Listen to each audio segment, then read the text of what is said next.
Kia huri a ke tātou inaia nei ki te rā tuatoru o ngā whakataetai wakaama o te motu. E whai ake nei te pūrongo a Irena Smith. Mā te tangata kotahi, tōna ara e para. He mahi kua hikina ake e kata Brown. For every race it's a final.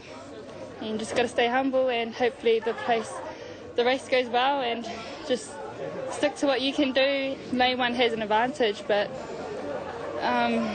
it's not the lane, it's not the walker, it's not the pedal, it's the peddler.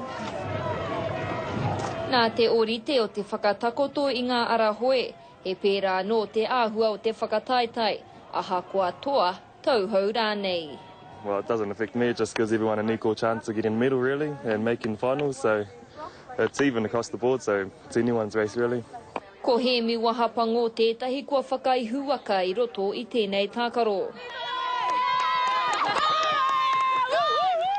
He toa mo te reanga te kauma iwa te pakeke, engari ko tahi te aro i tēnei tau. Yeah, I'm just doing one division, just straight opens.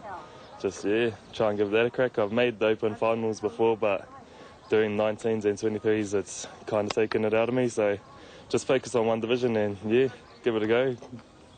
Ko te nuinga oe nei kai hoe takitahi, he toa i roto i a rātou kapa taki ono. He oe he taumata anō te hoe takitahi. Six man's all about teamwork and one man's just real technique and shows who puts in the effort on the six man.